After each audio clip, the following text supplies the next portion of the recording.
We're going to set up a virtual lab so that we can look at the rate of the expansion of our universe. And what this will allow us to do is will allow us to look at what we mean by Hubble's constant, which is a variable that we use to determine the age of the universe and, more importantly, the rate of the expansion of the universe. So I have a simulated universe here, or portion of the universe, where I have galaxies represented by paper clips, and they're hard metal paper clips to hold them together because galaxies don't expand.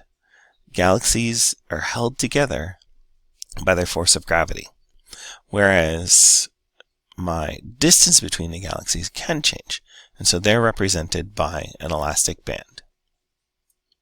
So what I did was I picked a home galaxy, so I picked one of the paper clips to represent the Milky Way, and then I measured the distance between that galaxy or that paper clip and all of the others prior to stretching it. So what I did was I laid it out and I measured the distance between each of the paper clips from the pink one.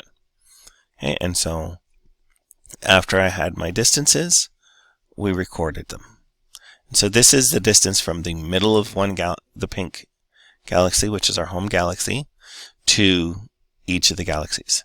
Now, yes, the pink galaxy is in the middle, but it doesn't matter. We're measuring the expansion from it. Okay. After that, what I did was I stretched the elastic bands to show the expansion of the universe over time. So we had our distances prior to expansion, and then we had expansion occur sometime later, and then we remeasured the distances. And so now we have our distances. So what we're interested in is not so much the new distance, but the increase in distance between the galaxies. Okay? So to calculate that, what we'll do is we'll do column 2 minus column 1, and that will give us our change in distance. So in this case, column 2 has a value of 22 and column 1 has 12.5 centimeters. So therefore I'll subtract 12.5 from 22 and I get a new distance of 9.5. So now you do the rest of the calculations for the galaxies.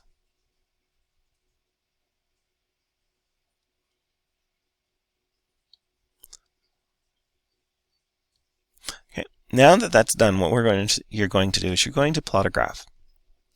And in this graph, you're going to plot along the x-axis the original distance between our home galaxy and all of the others. This is prior to stretching it. So this is column 1. And on the y-axis, you're going to plot your change in distance. This is column 3. So it's going to be column 3 plotted against column 1.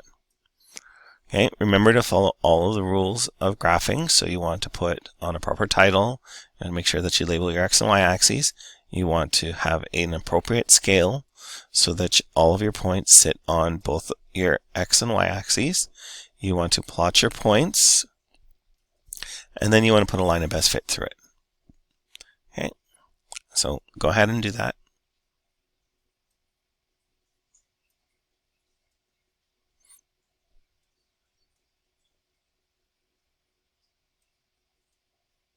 Okay, once you have your line of best fit, what you have to do is you have to determine the slope of this line. So to determine the slope, what we're going to do is we're going to pick 2 values along the line that are easy to read. So I'm going to look for points where my line intersects my graph at relatively easy points. And so I'll pick 1, 2. Do not pick points that you plotted. It doesn't, even if your line goes through those points. Okay, now that you have your 2 points, what we can do is we can calculate our slope.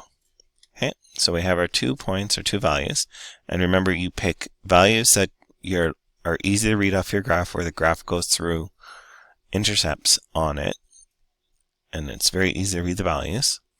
And so now what we're going to do, I'm going to say, let's say theoretically that these were my values, just so that we have values to calculate. Okay, and so at 25 centimeters, I had a change in distance of 120 centimeters. And at 10 centimeters, I had a change of distance of 56 centimeters. Okay, so the way we calculate slope is y2 minus y1 over x2 minus x1.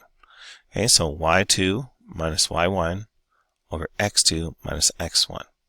So therefore, with my fictional data, it'd be 120 minus 56 over 25 minus 10. So that would leave me with 64 over 15, which would give me a slope of 4.27. Okay, so what you will do is you will now, on your own, finish graphing your points, calculate the slope, and then report your slope, and then answer the remaining questions.